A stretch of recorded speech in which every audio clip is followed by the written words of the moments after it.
కలియుగ ప్రత్యక్ష దైవం శ్రీ వెంకటేశ్వర స్వామి గురించి ఎవరు మాట్లాడినా అది ఎంత పాపమో అందరికీ తెలుసు. ఇంతకుముందు మాట్లాడిన వాళ్ళు ఎక్కడ కనిపించకుండా పోయిన దాఖలాలు కూడా ఉన్నాయి. ఆ స్వామిని మనస్ఫూర్తిగా నమ్మితే బాంబుల్లో నుంచి హీరోలా బయటకు వచ్చిన వాళ్ళు ఉన్నారు. మీరు రెండూ చూశారు. కాబట్టి ఈరోజు తిరుమల తిరుపతి దేవస్థానంలో పవిత్రంగా వెళ్ళి మనం గుండు కొట్టించుకొని ప్రసాదం తిని దేవదర్శనం చేసి వచ్చినటువంటి హిందువుల మనోభావాలు దెబ్బతీయడం కోసం ఏదేదో మాట్లాడుతుంటాడు అవాకులు చవాకులు. అవన్నీ మనం ఎందుకంటే ఎవరైనా ఒక భక్తుడు ఒక ప్రాబ్లం చెప్తే మనం మాట్లాడదాం. కానీ వాళ్ళకేంటంటే దేవస్థానాలు ఉండకూడదు, ప్రజలకు క్షేమంగా ఉండకూడదు, అలా మాట్లాడుతూ ఉంటారు. తిరుమల తిరుపతి దేవస్థానం వాళ్ళు చేసినటువంటి ఇక్కట్ల నుంచి ఇప్పుడు బయటపడింది.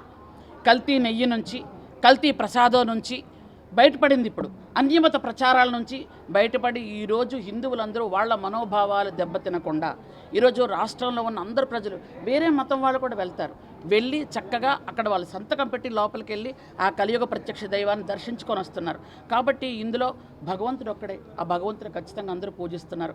భగవంతుడి మీద ఎలాగో ప్రజల మీద తిడతారు, కుటుంబ సభ్యులను తిడతారు, అందరిని తిడతారు. దేవుణ్ణి కూడా వాళ్ళు వదలట్లేదు. ఇది ఇక్కడ ఉన్నటువంటి పెద్ద డ్రాబ్యాక్ అన్నమాట.